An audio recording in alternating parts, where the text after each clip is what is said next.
વડું મથક સંગઠનનું વડું મથક કયું છે? એટલે કાઠમંડુમાં. ઓપેક સંગઠનનું વડું મથક કયું છે? એટલે વિયેનામાં આવતા. અને આસિયાનામાંથી વડું મથક કયું છે? એટલે જાકર્તામાંના બ્રેસલેસ. અને કયા શહેરનું વડું મથક છે? એટલે યુરોપિયન. અને નીચેનામાંથી કયો દેશ સાર્કનો સભ્ય નથી? એટલે ચીન છે. અને જીનવા અને કયા સંગઠનનું વડું મથક છે? એટલે WTO. અને CIS વડું મથક કયું છે? એટલે મિન્સ્કમાંથી. અને ઓપેકનું સ્થાપનાનું વર્ષ કયું હતું? એટલે 1960માં હતું. ગેટ અને સમજૂતીમાંથી સમજવામાં લાવનાર કોણ હતું?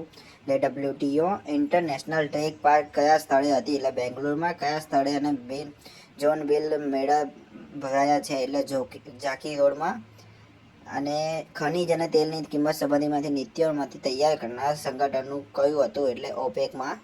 અને દક્ષિણ પશ્ચિમમાંથી એશિયામાંથી મધ્યમાંથી પસાર થતો જૂનો માર્ગ એટલે રેશમ માર્ગ છે. નીચેનામાંથી કયું દરિયાઈ બંદર નથી? એટલે હેમ્બર્ગ છે. નીચેનામાંથી કયું ફેરબદલની બંદર છે? એટલે ન્યૂ હેવન. અને સલાયા કયા પ્રકારનું બંદર છે? એટલે ફેરબદલીનું માટેનું બંદર છે.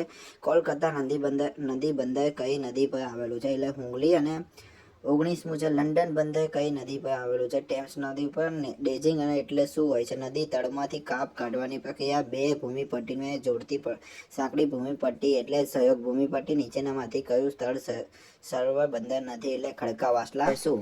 એટલે ખેતી અને માછીમારો કરતા અને લોકોના વસાહત કઈ પ્રણાલી ધરાવે છે?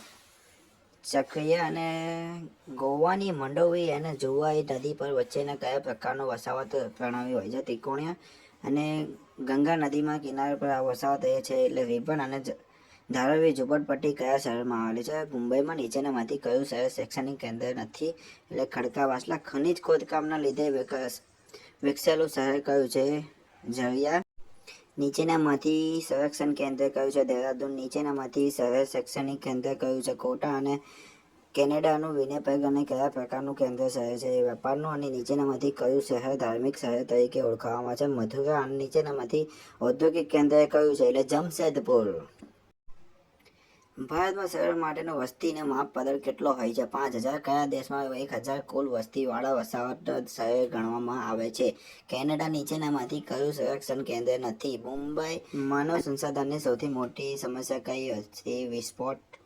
અને કોલસો એક એવા પ્રકારનું સંસાધન છે એટલે વિરલ. અને એન્ટિક ખડની માલકીન કોના ગણાય છે? વિશ્વમાં ઊનના ઉત્પાદન કયો દેશ પ્રથમ સ્થાને હોય છે? ઓસ્ટ્રેલિયાના ડેરી ઉદ્યોગમાં કયા પશુમાં તો ખૂબ જ મહત્વનું છે? એટલે ગાય છે. અને બોમ્બે હાઈવે ક્ષેત્રમાંથી ભારતને કયું ખનિજ પ્રાપ્ત થયું હોય છે? વિરલની ખનિજ છે. અને કાયોલાઇટમાંથી કયા પ્રકારનું સંસાધન છે? એકલ. અને અમૂલ ડેરીમાં કયા શહેરમાં આવેલી છે? એટલે આણંદમાંથી. જંગલમાંથી વૃક્ષો કાપી ત્યારે થતી ખેતીના પ્રકાર એટલે ઝૂમે છે. ભારતમાં સર્વે ઓફ ઇન્ડિયાની કચેરી ક્યાં આવેલી છે? દહેરાદૂનમાં. નકશાના તૈયાર કરનારની કોલકાતાની આવેલી સંસ્થાનું નામ? નાટમો. બધા જ એકમોના સમૂહને શું કહેવામાં આવે છે? સમષ્ટિ કહેવામાં આવે છે. આંકડીય માહિતીનું સુયોગ્ય અને સ્વરૂપમાંથી ગોઠવણી પ્રક્રિયાને શું કહે છે? સારણીકરણ કહે છે. અને નીચેનામાંથી આપેલી વિગતોમાંથી સંસ્કૃતિ ધ્વજ કયું છે? એટલે ઉદ્યોગ છે. અને કોટા ગામનો કયા પ્રકારનો આલેખ છે? એટલે અન્ય. અને વ્યક્તિગતને જે તે પ્રદેશમાંથી મુલાકાત લેવાની પ્રક્રિયાને શું કહે છે? ક્ષેત્ર કાવ્ય કહે છે. દ્વિતીયક અને માહિતીનું એટલે શું છે? પ્રકાશિત અને સાહિત્યમાંથી લીધેલા માહિતી હોય છે એમ ધારા કયું મૂલ્ય સૂચવવામાં આવે છે? એટલે મધ્યસ્થ છે. અને બહુલક માપ કયા સંકેતમાંથી ધારા દર્શાવવામાં આવે છે? એટલે ઝેડ છે. નીચેનામાંથી કઈ આકૃતિમાંથી ત્રિપરિમાણ આકૃતિમાંથી સમાવેશ થાય છે? એટલે કોટા ગામ છે. સિગ્મા દર્શાવતા કઈ જ્ઞાન વપરાય છે? એટલે તમે જોઈ શકો છો નીચેના આપેલામાંથી વિગતોમાંથી કુદરતી ધ્વજ કયું છે? એટલે પાવાગઢ છે. મધ્ય અમેરિકામાંથી પાર્ક વિશ્વમાં કેટલા પ્રકારનો ફેલાયો હોય છે? મકાઈ. વિકાસશીલ દેશોમાંથી મુખ્ય સમસ્યા કઈ હોય છે? એટલે ગરીબી હોય છે. અને ભારતમાં વિકાસ યોજનામાં ઘડવાનું કાર્ય કોણ કરે છે? આયોજન પંચક કરે છે. કઈ સમસ્યામાંથી અનાજ ભારે અને અચંત્યકરણ પેદાશોમાંથી થાય છે? ભૂખમરોનું થાય છે. અને જડ એ છે કે ઉકિત અને સાચો શાર્ક છે એટલે જીવન. અને ચામડાનો ઉદ્યોગ અને કયા પ્રકારનું પ્રદૂષણ ફેલાયું હોય છે? જળ પ્રદૂષણ હોય છે. નીચેનામાંથી કયું પ્રદૂષણ કુદરતી પ્રદૂષણ નહીંથી? એટલે શહેરીકરણ. અને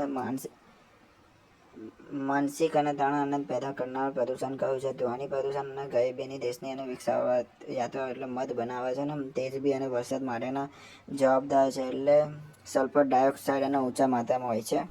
આલેખ માટે સૌથી વધુ વપરાતી પદ્ધતિ કઈ છે? સ્તંભ આલેખ. અને આલેખ એ ઘણું મહત્વનું સ્વરૂપ છે એટલે ચિત્રા મથક અને એક જ પરિમાણમાં ધરાવતું આલેખમાંથી કયો હોય છે એટલે રેખા આલેખ. અને કયા પ્રકારનો આલેખ દિશા અંગની માહિતી આપે છે એટલે પ્રવાહ આલેખ. અને તાપમાન દર્શાવવામાંથી કયા પ્રકારનો આલેખ સરળ છે એટલે રેખા આલેખ. અને કયા પ્રકારનો આલેખ એ ધારા અને દર્શાવતી વિગતોનું અર્થઘંટા સરળ હોય છે એટલે સ્તંભ આલેખ હોય છે. અને રેખા અને સ્તંભ અને મિશ્ર આલેખમાંથી શું દર્શાવવામાં આવે છે એટલે તાપમાન એને વરસાદનું હોય છે.